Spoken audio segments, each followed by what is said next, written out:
नमो सिद्धाणं नमो आयुर्याणं नमो वज्रायाणं नमो लोये सौवसागुणम् मंगलम भगवान वीरो मंगलम गौतमो गणी मंगलम कुंद कुंदाद्यो जैन धर्मोस्तु मंगलम सर्वमंगल मांगल्यम सर्वकल्याणकारकम प्रधानम सर्वधर्माणां जैनम जयतु शासनम् मोक्षमार्गस्य नेतारं वेत्तारं कर्मभूभृतां ज्ञातारं विश्वतत्त्वानां वन्दे तद्गुणलब्धये।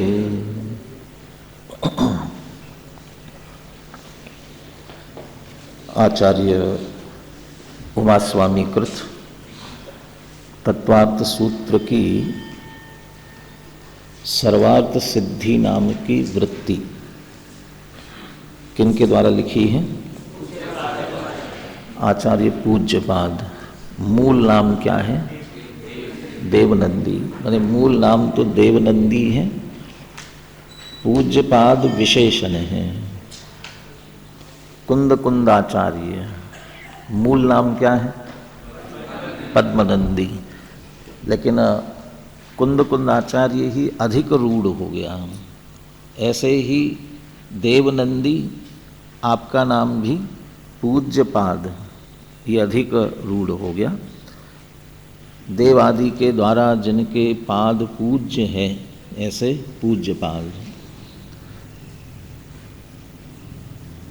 शास्त्र रचना करने वाले आचार्यों की परंपरा में पूज्यपाद आचार्य का बहुत विशिष्ट स्थान है। ये भी सेम अंदर भगवान की गई है। हाँ, ये असल में वो उल्लेख उसी तरह से दोनों पर घटित होता है। ये एक आचार्य ऐसे हैं जिन्होंने मन, वचन और काय तीनों की शुद्धि के लिए शास्त्रों की रचना की। समाधि तंत्र इत्यादि जो इष्टोपदेश इत्यादि जो ग्रंथ है समझ लीजिए, और सर्वार्थ सिद्धि इत्यादि, ये सभी मन शुद्धि के लिए।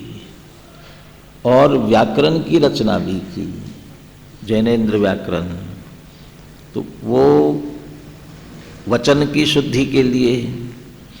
और कहते हैं एक आयुर्वेद के शास्त्र की भी रचना आपने की थी, वो काय शुद्धि के लिए आयुर्वेद संबंधी शास्त्र की भी रचना आपने की थी।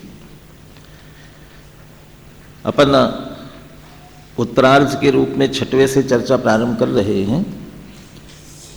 लेकिन सर्वार्थ सिद्धि पूरी वृत्ति, वे वृत्ति नाम देते हैं। राजवार्तिक टीका है, वो वार्तिक है। ये वृत्ति उन्होंने रचना की, वो अंत में इसकी एक क्या कहते हैं, वह उपसंहार के रूप में जो श्लोक लिखते हैं, उस श्लोक की चर्चा करके अपन चर्चा प्रारंभ करेंगे। और प्रतिदिन ये श्लोक अपन पढ़ेंगे भी। 375 पेज पर है ये उपसंहार के श्लोक। प्रशस्ति, प्रशस्ति के रूप में कहा जाता है ना। टोडरमल जी ने सम्यक ज्ञान चंद्रिका की प्रशस्ति बहुत बड़ी लिखी है, बहुत विस्तृत लिखी।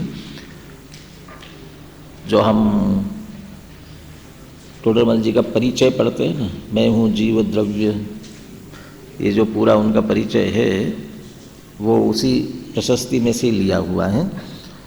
बहुत अच्छे 3 श्लोक दिए हुए हैं। इन श्लोकों को रोज पढ़ना है, इसलिए अभी मैं पढ़ाता हूँ आपको। सूत्र पढ़ रहे थे, बहुत गलत पढ़ रहे थे, इसलिए भी पढ़ाऊँगा। सूत्र भी जैसे राकेश जी उच्चारण कराते थे, ऐसे सूत्र की टीका का उच्चारण नहीं करेंगे, क्योंकि वो तो गद्य रूप टीका है। वार्तिक तो सूत्रात्मक थे, ये टीका गद्यात्मक है, इसलिए उसका उच्चारण करने की आवश्यकता नहीं है। स्वर्गापवर्ग सुखमाप्तु मनोभिरार्यैर्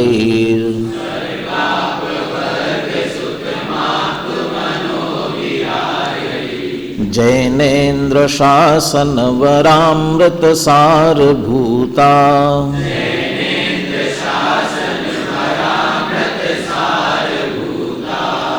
सर्वार्थ सिद्धिरिति सद्भिरुपात्त नामा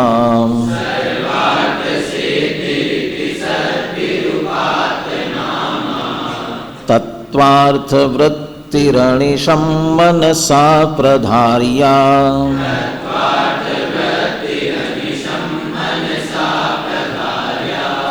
तत्त्वार्थ वृत्तिमुदितां विदितार्थ तत्त्वा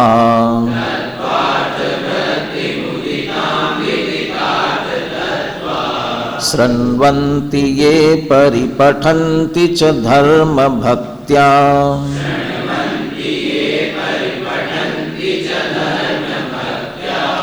हस्ते कृतं परम सिद्धि सुखामृतं तैर्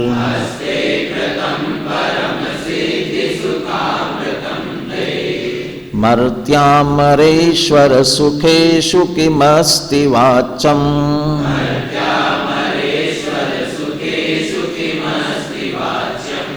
येनेदमं प्रतिहतं सकलार्थ तत्त्वम्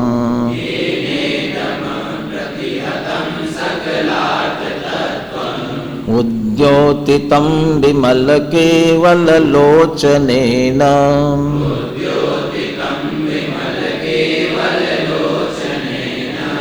भक्त्या तमद्भुत गुणं प्रणमामि वीरम्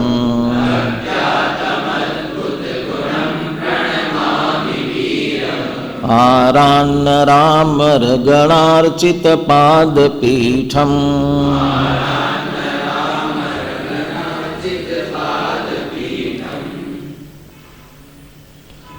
पूज्यपाद आचार्य ये कह रहे हैं, मैंने तो तत्वार्थ वृत्ति लिखी,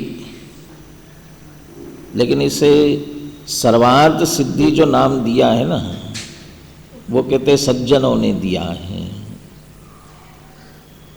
कौन से सज्जनों ने? स्वर्गाप वर्ग सुखमाप तो मनो भी आर्य ही, और तीसरी पंक्ति में सद भी है। स्वर्ग और अपवर्ग सुखम आप्तु मनो भी, सुखम आप्तु मनो, आप्तु मनः, प्राप्त करने का जिनका मन है। क्या प्राप्त करने का? सुखम, सुख प्राप्त करने का। कौन सा सुख प्राप्त करने का मन है? स्वर्ग और अपवर्ग। स्वर्ग तो जानते हैं, क्योंकि सबकी उसी में ज़्यादा रुचि रहती है। भले बहाना ही बना लेवे, इस काल में मोक्ष तो होता नहीं है, तो फिर इससे अच्छा है कहाँ चले जाए? स्वर्ग ही चले जाएं। तो स्वर्ग की कामना रखने, जैसे मोक्ष की इच्छा रखने वाले मोक्ष नहीं जाते हैं ना, ऐसे स्वर्ग की कामना रखने वाले स्वर्ग नहीं जाते। फिर मोक्ष की कामना रखने वाले मोक्ष की साधना अपूर्ण रह जाए तो स्वर्ग चले जाते हैं। लेकिन माने कामना तो मोक्ष की होना चाहिए। फिर भी कह रहे हैं स्वर्ग और मोक्ष सुख की प्राप्ति के मन वाले ऐसे आर्य सज्जनों के द्वारा, आर्य पुरुषों के द्वारा, अनार्य तो ऐसी भावना क्यों भाएंगे, इस आर्य पुरुषों के द्वारा जैनेन्द्र शासन वरामृत सारभूता, जैनेन्द्र शासन का सर्वोत्कृष्ट सार, जैनेन्द्र शासन वर अमृत और उसका सार। जैनेन्द्र शासन ही अपने आप में सर्वोत्कृष्ट अमृत है, क्योंकि जैनेन्द्र शासन से ही जन्म मरण पर विजय प्राप्त करके अमृत हुआ जा सकता है। साक्षात अमृतपना जैनेन्द्र शासन से होता है, इसलिए वही सर्वोत्कृष्ट अमृत है। उसके सारभूत ये विशेषण दिया है तत्वार्थ वृत्ति का, सारभूता तत्वार्थ वृत्ति। वो सारभूत ऐसी सत्वार्थ वृत्ति है। और इसे ही तीसरी पंक्ति सर्वार्थ सिद्धिरति सद्भिर उपात्त नामा, इसे ही क्या नाम दिया गया? सर्वार्थ सिद्धि। ये नाम प्राप्त हुआ, सद भी, वे जो आर्य पुरुषों के द्वारा ये नाम प्राप्त हुआ। ये आर्य शब्द का आगे भी जोड़ सकते हैं इसे, सर्वार्थ सिद्धिरति सिद्धिर उपात्त नामा। सज्जनों ने जिसे सर्वार्थ सिद्धि ऐसा नाम दिया, उनके द्वारा नाम प्राप्त हुआ। ऐसी यह तत्वार्थ वृत्ति जो कि जैनेन्द्र शासन के अमृत की सारभूत है, वह अनिशम मनसा प्रधारिया, उसे अनिश, अनिश माने निरंतर, दिन रात, रात दिन माने निरंतर ही क्या करना चाहिए, मनसा प्रधारिया, मन से उसे धारण करना चाहिए। किनके द्वारा, मनसा प्रधारिया, ये क्रिया हुई तो इसका कर्ता कौन है, ये कर्ता पहले पंक्ति वाला यहाँ भी कर्ता लगा सकते, यहीं लगाना चाहिए। वो सद भी उपात्त नामा, तो सर्वार सिद्धि नाम जो दिया सज्जनों के द्वारा दिया गया, वो वहाँ जोड़ दीजिए। और स्वर्ग और मोक्ष सुख के प्राप्ति के इच्छुक आर्य पुरुषों को इसे मन से धारण करना चाहिए। मनसा प्रधारिया, इसे तत्वार्थ वृत्तिम, इस तत्वार्थ वृत्ति को कैसी है, जैनेन्द्र शासन वरामृत सारभूता। ये प्रशस्ति के रूप में ऐसा नहीं लगता है कि अपने ही ग्रंथ की हम प्रशंसा कर रहे हैं, जैनेन्द्र शासन वरामृत सारभूता। तो ये प्रशंसा इसलिए कर रहे हैं, ये मेरा कुछ नहीं है इसमें, ये सब जैनेन्द्र शासन का सार है, ये जिनवानी का ही सार है, मैंने अपनी तरफ से कुछ नहीं लिखा। तो इसका अभी लिखें, आगे कह रहे हैं, पढ़ेंगे सुनेंगे उनके लिए, तो वे इसे पूज्यपाद आचार्य ने लिखा ऐसा समझ करके मत पढ़ो, ये जिनवानी का सार है। तो जिनवानी का सार समझकर हम पढ़े, इसके लिए इन शब्दों का प्रयोग करते हैं। पहला श्लोक एक बार बोलिए, एक मिनट मैं अर्थ रोकिए, नीचे वाला हिंदी अर्थ पढ़ता हूँ जिससे और स्पष्टता होती है अपने को श्लोक पढ़ते समय हिंदी अर्थ उसका ग्रहण करने में, इसलिए अर्थ पहले पढ़ते हैं। स्वर्ग और अपवर्ग के सुख को चाहने वाले आर्य पुरुषों ने इस तत्वार्थ वृत्ति का सर्वार्थ सिद्धि या नाम रखा है। यह जिनेन्द्र देव के शासन रूपी अमृत का सार है, अतः मनपूर्वक इसे निरंतर धारण करना चाहिए। अब बोलिए, स्वर्गापवर्ग सुखमाप्तु मनोभिरार्यै जैनेन्द्र शासन वरामृत सारभूता सर्वार्थ सिद्धिरिति सद्भिरुपात्त नामा तत्वार्थ वृत्तिरणिशं मनसा प्रधार्या। दूसरा श्लोक, तत्वार्थ वृत्तिम उदिताम विदितार्थ तत्वा, तत्वार्थ वृत्ति को जो कि विदितार्थ तत्वा, जिन्होंने तत्वों के अर्थ को अच्छी तरह समझ लिया, तत्वार्थ को जिन्होंने समझ लिया है, विदित तत्वार्थ अर्थ तत्वा माने तत्वार्थ, जिन्होंने विदित समझ लिया है, वे शृण्वन्ति ये परिपठन्ति च धर्म भक्त्या, और जो इसे क्या करते हैं, सुनते हैं और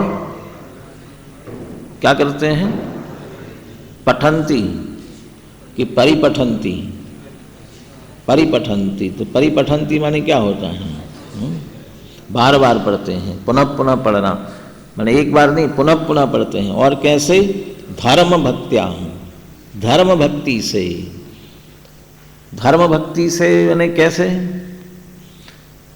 श्रावकों के 6 कर्तव्य कहे गए हैं, देव पूजा, गुरु उपासना, स्वाध्याय, संयम, तप, दान, ये कहे गए हैं, जिसमें एक स्वाध्याय भी है। तो स्वाध्याय है तो स्वाध्याय करना चाहिए ऐसे धर्म भक्ति से, और इसका अध्ययन करेंगे तो थोड़ा सा शुभ भाव होगा, शुभ क्रिया होगी, पुण्य बंधेगा, ऐसी धर्म भक्ति से। वो उस धर्म भक्ति वो वास्तविक धर्म भक्ति नहीं है।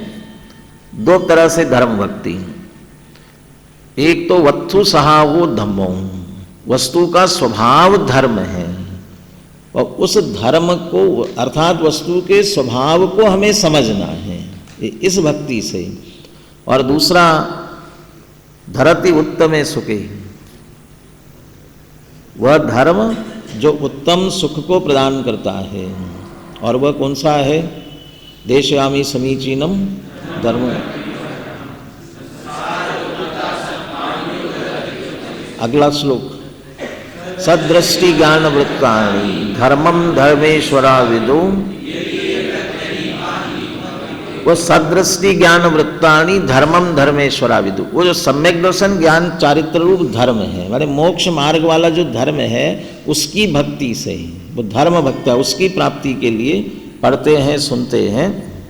क्या होता है उन्हें?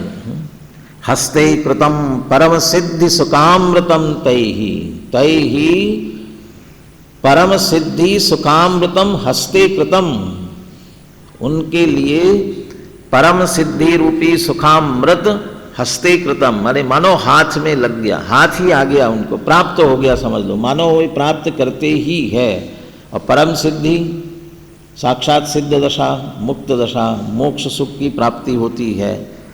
जब कहते हैं मोक्ष सुख की प्राप्ति उनके लिए हस्तगत हो जाती है, मर्त्याम मरेश्वर सुखेशु किमस्ति वाचम, मर्त्य और अमर ईश्वर, ईश्वर शब्द जो दिया है ना, वो दो जगह लगेगा, मर्त्य ईश्वर और अमर ईश्वर। मर्त्य लोक ये मनुष्य लोक कहलाता है, मर्त्य लोक। मध्य लोक वैसे तो अकेला मनुष्य क्यों, तिर्यंश भी मरते हैं, इसलिए वो भी मर्त्य कहलाएंगे। और स्वर्ग के देव अमर कहलाते हैं, इसलिए मर्तेश्वर है मनुष्यों का ईश्वर, राजा, वो कौन? चक्रवर्ती।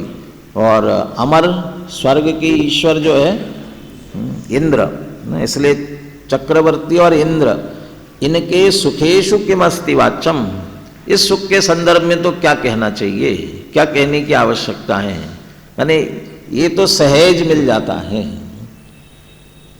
वह क्या अनाज के साथ भूसा जैसे मिल जाता है ना, वो वैसे ही ये तो सहज उसके साथ साथ मिल ही जाता है। असली तो परम सिद्धि सुखामृतम तय हस्ते कृतम, देव से निश्चित रूप से प्राप्त करते। क्यों? विदितार्थ तत्वा, तत्वार्थ को जान लिया तो तत्वार्थ श्रद्धान हुआ, फिर तत्वार्थ का श्रद्धान सम्यक दर्शन ज्ञान चारित्र हुआ, तो मोक्ष मार्ग के द्वारा मुक्ति की प्राप्ति निश्चित होती है।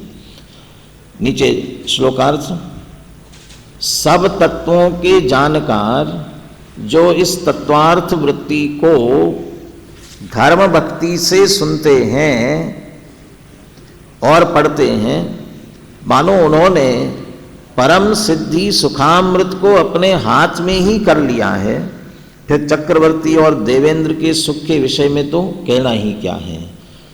बोलिए दूसरा श्लोक भी बोलिए। तत्वार्थ वृत्ति मुदितां विदितार्थ तत्वा,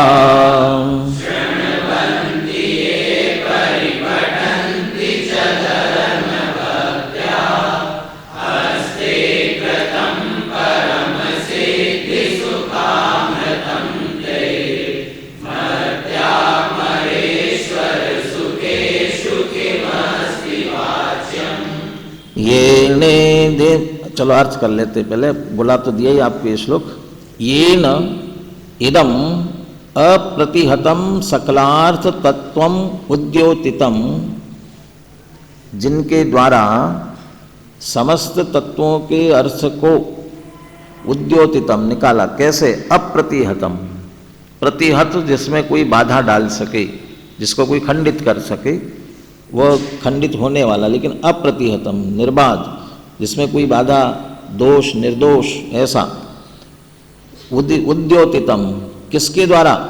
विमल केवल लोचनेन, निर्मल केवल ज्ञान रूपी लोचन से, लोचन माने नेत्र, केवल ज्ञान रूपी नेत्र से जिन्होंने सकलार्थ तत्वम उद्योतितम, सारे तत्वों को जान लिया और प्रकाशित किया है। भक्त्या तम अद्भुत गुणम प्रणमामि, तम अद्भुत गुणम प्रणमामि, उनके उस अद्भुत गुण को मैं प्रणाम करता हूँ। कैसे? भक्त्या, भक्ति से। कौन है वे? वीरम, तो जिन्होंने अपने केवल ज्ञान रूपी नेत्र से सारे पदार्थों को जानकर प्रकाशित किया निर्बाध रूप से, ऐसे वीर महावीर भगवान को, अंतिम शासन नायक महावीर भगवान और वीर शब्द में से 24 तीर्थंकर भी निकलते हैं। कैसे निकलते हैं? अंका नाम वाम तो गति, तो व आता है य र ल व चौथे नंबर पर और र आता है दूसरे नंबर पर। 4 और 2 से उल्टा करने पर 24 होता है, इसलिए 24 तीर्थंकरों को भी नमस्कार करके। और यहाँ वीर महावीर भगवान की मुख्यता है।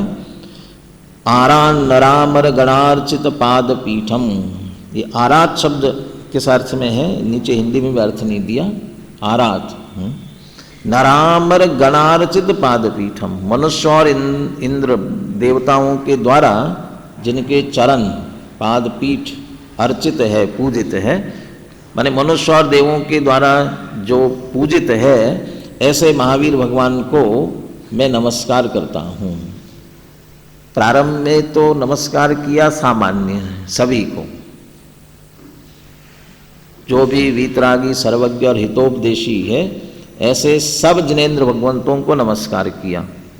लेकिन अंत में आकर के विशेष रूप से भगवान महावीर या वर्तमान कालीन 24 तीर्थंकर, क्योंकि साक्षात उपकारी तो वर्तमान में शासन वीर महावीर भगवान का होने से उनको विशेष तौर पे नमस्कार किया। नीचे श्लोकार्थ, जिन्होंने अपने विमल केवल ज्ञान रूपी नेत्र के द्वारा इस निर्विवाद, अप्रतिहत जो शब्द दिया ना, निर्विवाद, निर्वाद, जैसे कोई खंडित नहीं कर सकता, निर्विवाद सकल तत्वार्थ का प्रकाश किया है। मनुष्य और देवों के द्वारा पूजित अद्भुत गुण वाले उन वीर भगवान को भक्ति पूर्वक मैं प्रणाम करता हूँ। बोलिए पुनः तीसरा श्लोक। येणेन्द्रियं प्रतिहतं सकलार्थ तत्त्वम्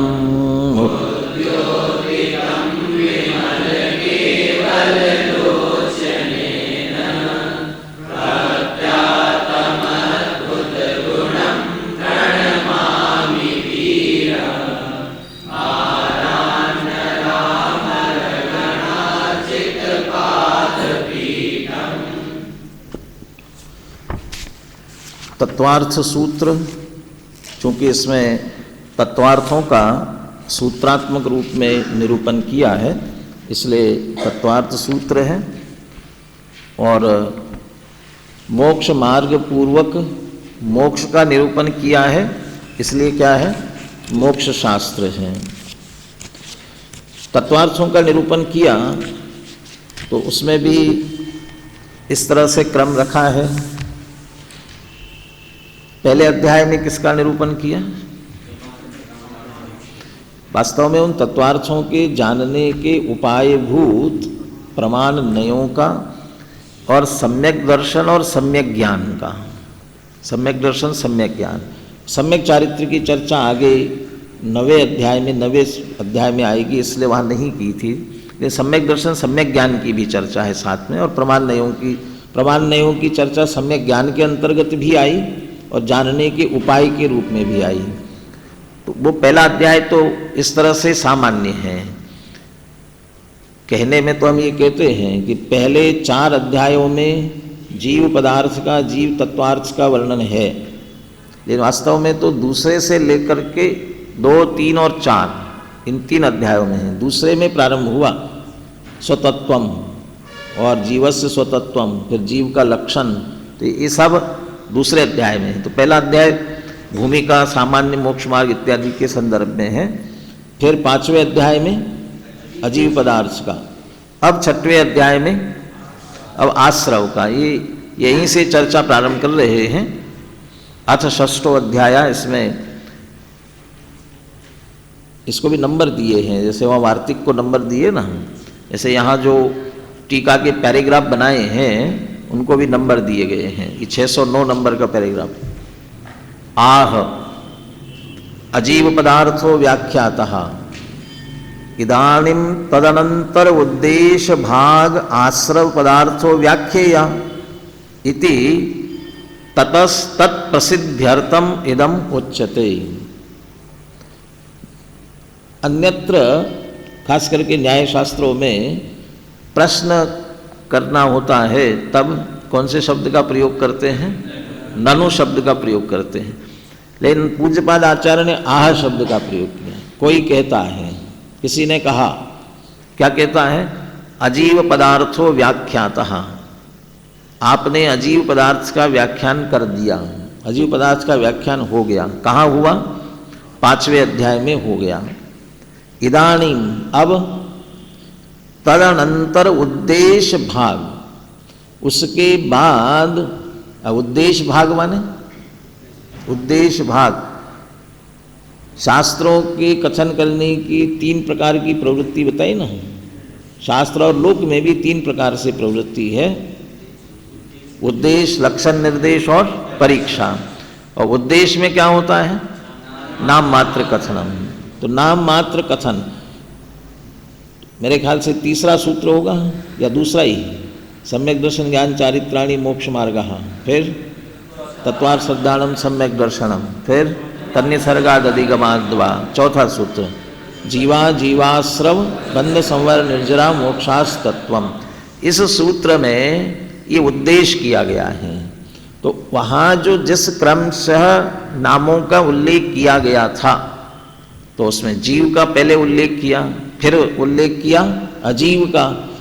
अब अजीव का वर्णन हो गया, अब तदनंतर उद्देश्य भाग, उसके बाद जिसका नाम आया है, ऐसा कौन? आश्रव पदार्था व्याख्या, उसकी व्याख्या करनी चाहिए। ऐसा वो सामने वाला कह रहा है, उसने कह दिया इति, इसलिए ततः तत्प्रसिद्ध्यर्थम इदम उच्यते। इसलिए अब उस आश्रव पदार्थ की प्रसिद्धि के लिए ये कहते हैं। ये पहले सूत्र के लिए भी समझ लीजिए और साथ ही इस पूरे अध्याय के लिए। इस पूरे अध्याय में उस आश्रव पदार्थ का वर्णन करने जा रहे हैं। आज अपन सूत्रों की चर्चा करते हैं और सूत्रों की चर्चा सामान्य रूप से पूरी आपको सबको ख्याल में, इसलिए जल्दी से करेंगे, ज़्यादा विस्तार में नहीं जाएंगे।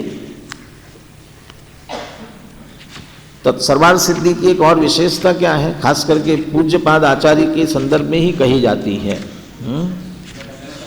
लक्षण, लक्षण प्रसिद्ध है पूज्यपाद आचार्य के। तो जो जो शब्द आएंगे उनके लक्षण तो वे स्वयं देने वाले हैं।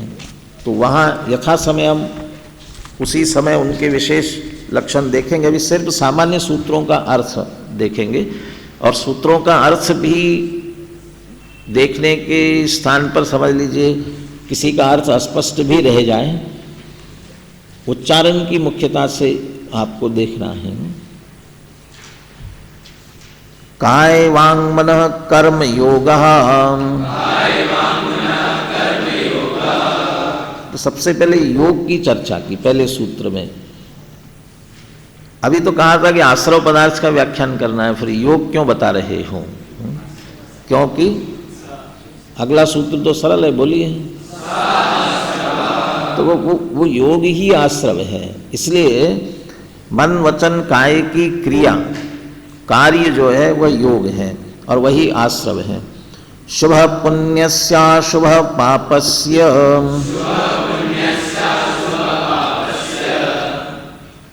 वो जो आश्रव होता है 2 प्रकार का है, शुभ और अशुभ। शुभ अशुभ नहीं, उल्टा हो गया, पुण्य और पाप के रूप में। तो पुण्यस्य आश्रवः शुभः और पापस्य आश्रवः अशुभः। तो शुभ के कारण पुण्य का आश्रव होता है और अशुभ के कारण पाप का। स कषाय कषायो सांप्रायिकेर्या पचयो,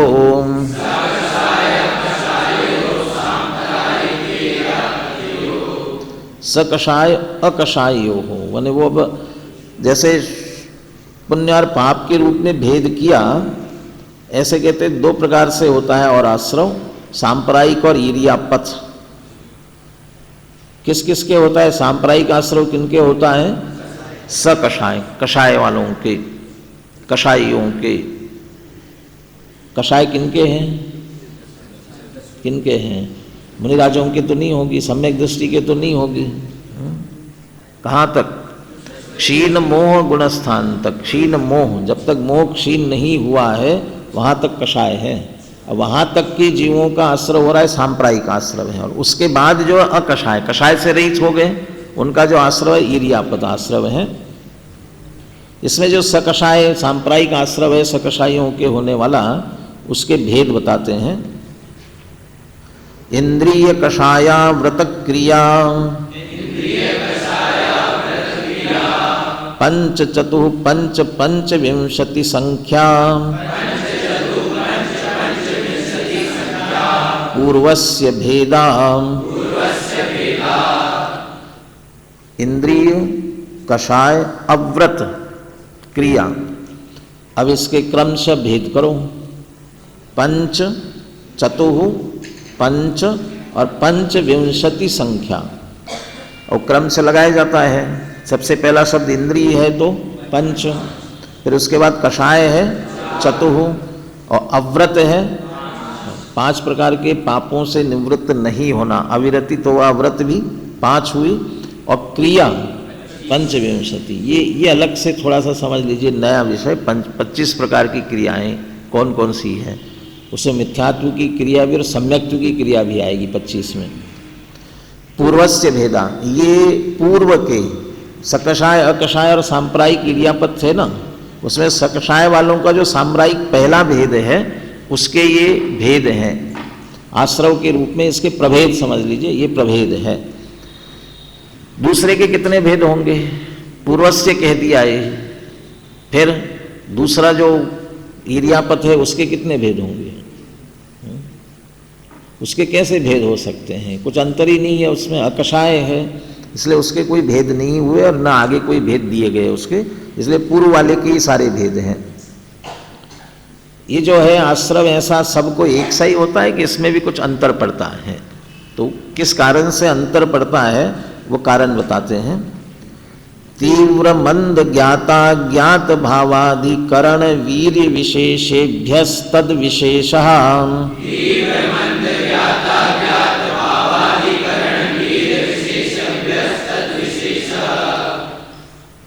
तीव्र मंद ज्ञात अज्ञात ये सभी भाव है।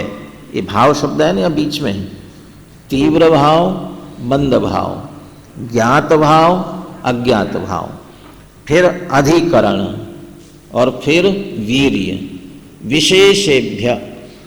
तीव्र भाव के कारण अलग प्रकार का आश्रव होगा, मंद भाव के कारण अलग होगा, ज्ञात भाव से अलग होगा, अज्ञात भाव से अलग होगा। अधिकरण, जो क्रिया कर रहे हो उसके लिए आपने साधन क्या प्रयोग किया, किन करण साधनों का प्रयोग किया, उससे फर्क पड़ेगा। और वीर्य, उसके पीछे आपकी शक्ति कितनी लगी, ये इन सब के कारण से अंतर पड़ता है। तद विशेषः, उसमें विशेष पड़ेगा। किसमें? आश्रव में। कौन से आश्रव में? सांप्रायिक आश्रव में। इर्यापथ में तो कुछ अंतर पड़ना ही नहीं है, इसलिए पूर्वस्य भेदा और तद विशेषा, उसी में सारी विशेषताएं होती हैं। तीव्र मंद इत्यादि कह रहे तो सामान्य हैं, वे कैसे भाव होते हैं तो वहाँ टीका में चर्चा करेंगे इसकी, उनके कोई विशेष चर्चा नहीं करके सीधे अधिकरण की बात कर रहे हैं। अधिकरणम जीवा जीवा,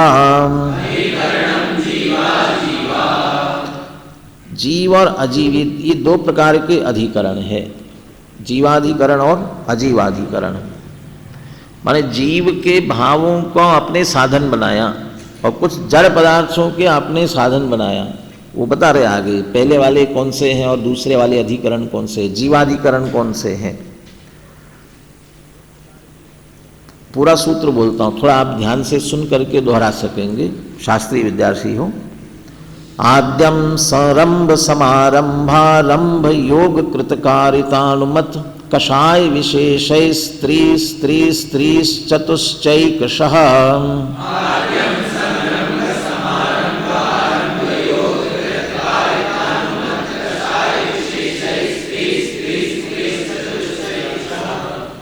ये पहले के भेद हैं।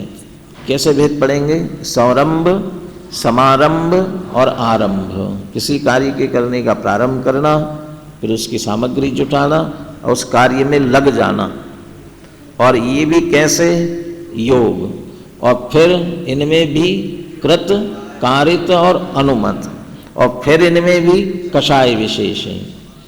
तो समारंभ, समारंभ, आरंभ, ये 3 हो गए।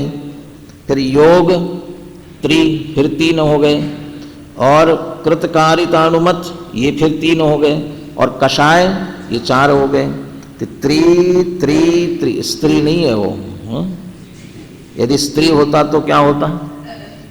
स्त्री होता तो बड़ी एक की मात्रा होती, छोटी है ना वो। कषाय विशेषय ही, तो वह क्या होता है? विशेषय ही, ये क्या है? विशेषय विसर्ग, विसर्ग का स बन गया, तो विशेषय। तो स्त्री, तो पहला त्रि, पहला 3 जो है वो संवरम समारंभ आरंभ, फिर त्रि है योग के लिए, फिर तीसरा त्रि है कृतकारित अनुमन, और फिर कषाय है तो वह चतुः एक शह। और फिर इनको एक शह करने के लिए कहते हैं, ये परस्पर में करते हुए एक शह जब कहा जाए तो समझिए इनको परस्पर में जोड़ना है, और इसलिए इनका परस्पर यदि इनको लगाते हैं तो कितने भेद हो जाते हैं? 108 भेद हो जाते, इसलिए एक शह कहा उनको। इस सूत्र को पुनः बुलवाता हूं। आद्यम संरंभ समारंभारंभ योग कृतकारितानुमत कषाय विशेषै स्त्री स्त्री स्त्रीश्चतुश्चैकशः।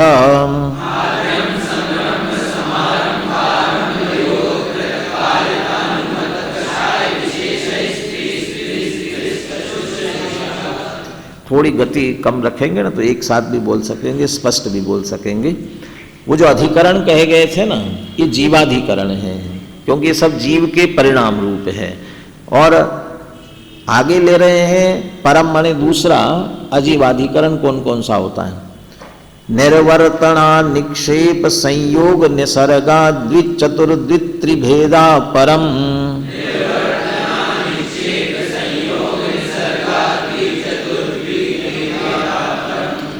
निर्वर्तना निर्माण करना, फिर निक्षेप संयोग निसर्गा, इनके पुनः भेद है। निर्वर्तना 2 तरह की, निक्षेप 3 तरह का, चतु 4 प्रकार का, और संयोग 3 द्वि, और निसर्ग 3 न द्वि चतु द्वि त्रिभेदा। इसका विशेष अभी ख्याल में नहीं है, जब टीका वहाँ पढ़ेंगे तब पढ़ेंगे अपन इसे। इतने भेद किसके हैं? अजीवाधिकरण के हैं, माने जिन साधनों का प्रयोग करके हम विभाव करते हैं, विपरीत क्रियाएं करते हैं, वो उनमें इन अजीवाधिकरणों का भी हम प्रयोग करते हैं, जिससे आश्रव में अंतर पड़ता है। अब मूल प्रकृतियां कितनी है कर्म की? वैसे वो बंध अधिकार में उनके 8 के नाम बताएंगे, लेकिन आश्रव है तो आश्रव 8 कर्मों का होता है। अब 8 कर्मों का आश्रव किन परिणामों से होता है, कौन से परिणाम उसके लिए निमित्त बनते हैं, ये परिणामों की चर्चा इसमें की जा रही है। समझ लीजिए इस अधिकार का ये विशेष है। हमें लगता है ना, हमने तो कुछ नहीं किया था, ऐसा क्यों हुआ, हमारे साथ ऐसा क्यों हो रहा है, तो ये तत्काल का नहीं होता है। कर्म का उदय जो आता है अनेक काल में बंधा हुआ अपने अपने स्थिति के अनुसार आता है, और जो भी उदय में आ रहा है वो हमारे द्वारा बंधा हुआ ही है।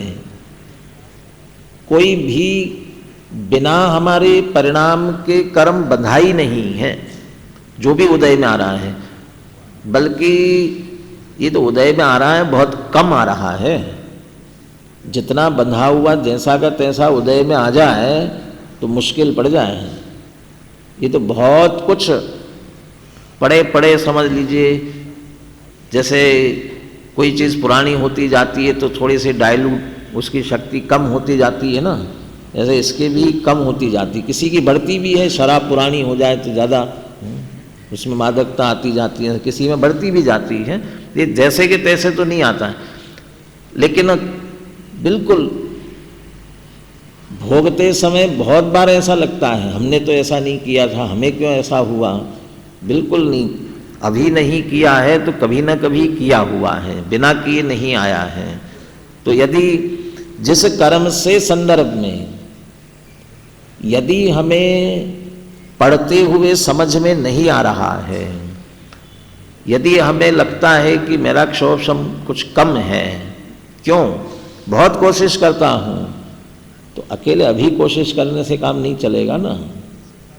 पूर्व में हमने ये अभी परिणाम दे रहे हैं ना, किसी न किसी में इस तरह से बाधा हमने ज्ञान दर्शन में की होगी, इसलिए हमारे वो ज्ञान दर्शनावरण का आश्रय हुआ है। तो इस तरह से सबके संदर्भ में लगा लेना। इसमें से 8 कर्म कौन कौन से हैं?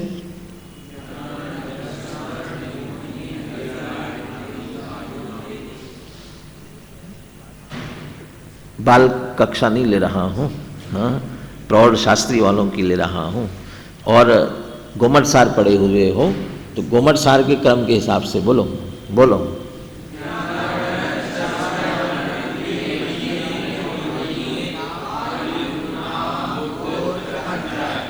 वो वेदनी को बीच में लेना था, इसलिए कहा मैंने। तो ज्ञानावरण, दर्शनावरण, वेदनी, मोहनी, आयु, नाम, गोत्र और अंतराय, तो उसी क्रम से यहाँ ले रहे हैं। सबसे पहले ज्ञानावरण, दर्शनावरण। ज्ञानावरण, दर्शनावरण जैसे एक चैतन्य भाव, चेतना गुण, और चेतना गुण के ही 2 अंश, ज्ञान और दर्शन। होने में भी ज्ञान दर्शन साथ में है, जोड़ा बिल्कुल। राकेश जी की चर्चा में आ रही थी ना बात, ज्ञान दर्शन कैसे हैं, तो दर्शनावरण ज्ञानावरण भी कैसे हैं, वो एक साथ, दोनों बिल्कुल एक साथ ही। इसलिए वो उसके आश्रय के कारणों को भी एक साथ ले रहे हैं। तत्प्रदोष निन्नव मात्सर्यांतराय साधनोपघाता ज्ञान दर्शनावरणयो।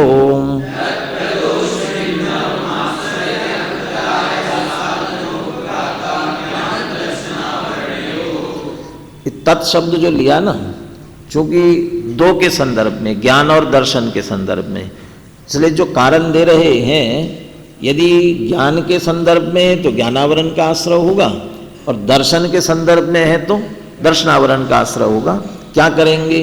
प्रदोष, दोष लगा दिया, निन्नव, छुपा दिया, मात्सर्य, ईर्षा की, अंतराय, बाधा डाल दी, आसाधना, क्या किया? आसाधना कर दी, असाता उसकी विराधना कर दी, और उपघात, नष्ट किया। पूरा तरह से नष्ट तो कर नहीं पाते, इसलिए कुछ अंश में उपघात कर दिया। यदि ज्ञान के संदर्भ में किया तो ज्ञानावरण का आश्रय होगा, दर्शन के संदर्भ में किया तो दर्शनावरण का। इस सूत्र को पुनः बुलवाता हूं। तत्प्रदोष निन्नव मात्सर्यांतराय साधनोपघाता ज्ञान दर्शनावरणयो।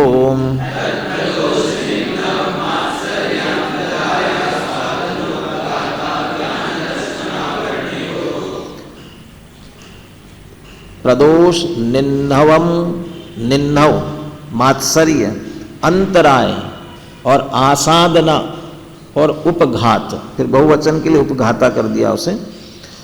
अब वेदनीय को 2 में विभाजित करते हैं। ये सूत्र लिखने की शैली में संक्षिप्तीकरण के लिए, चूंकि ज्ञान दर्शनावरण एक से थे तो 2 कर्मों को एक साथ ले लिया, ज्ञानावरण और दर्शनावरण। और वेदनीय एक कर्म को 2 सूत्र दिए, जो 2 प्रकार का है और दोनों के कारण अलग अलग है। इसलिए 2 को कौन सा वेदनीय, 2 प्रकार कौन कौन से? साता वेदनीय, असाता वेदनीय। साता वेदनीय को इसमें सत वेद्य कहेंगे और असाता वेदनीय को असत वेद्य कहेंगे। पहले असाता वेदनीय के लिए ले रहे हैं, और इस संदर्भ में सबसे ज़्यादा हमारे भाव आते हैं, क्योंकि जब प्रतिकूलता जीवन में आती है ना, हमने तो कोई पाप नहीं किए और फिर भी आ रहे हैं, तो कैसे नहीं किए? अभी नहीं किए तो कभी न कभी तो ये किए हैं। दुख शोक तापा क्रंदन वद परिदेवनान्यात्म परोभय स्थान्य सद्वेद्यस्य।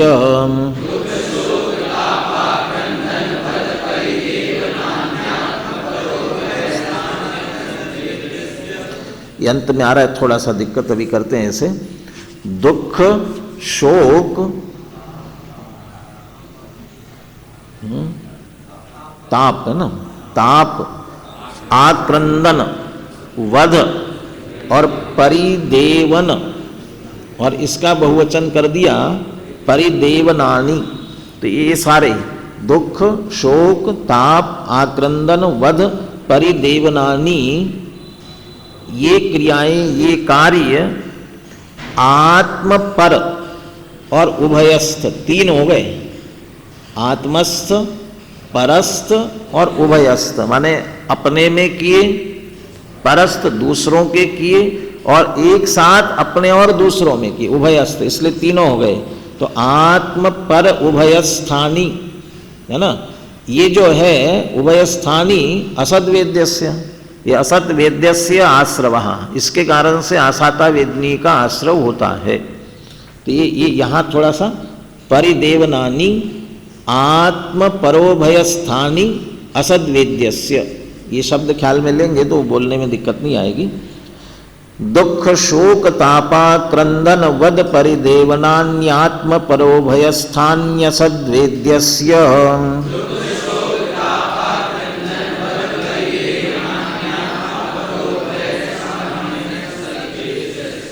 सबको साथ में लेके चलना चाहिए। दुख शोक तापा क्रंदन वध परिदेवनान्यात्म परोभयस्थान्य सद्वेद्यस्य,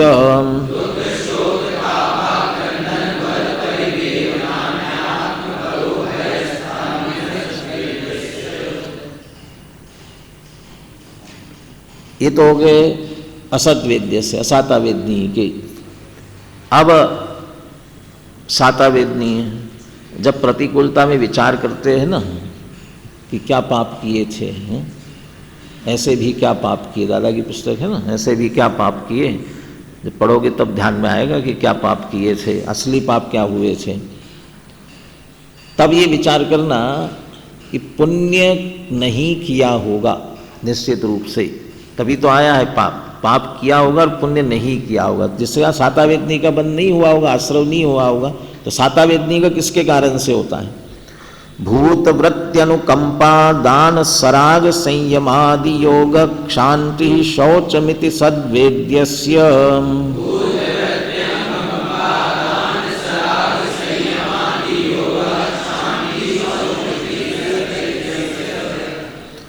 भूत व्रति अनुकंपा, भूत जीवों के और विशेष करके व्रतियों के प्रति अनुकंपा, दान, सराग संयम आदि योग, सराग संयम आदि में योग क्रिया की प्रयोग करना, क्षांति ही शांत निर्मल परिणाम, निर्मल परिणाम नहीं मंद कषाय रूप परिणाम, और शौचम पवित्रता निर्मलता, इति सद्वेद्यस्य, ये सभी जो परिणाम है साता वेदनीय के आश्रव के कारण होते हैं। भूत वृत्त्यनुकंपा दान सराग संयमादि योग क्षांति शौचमिति सद्वेद्यस्य,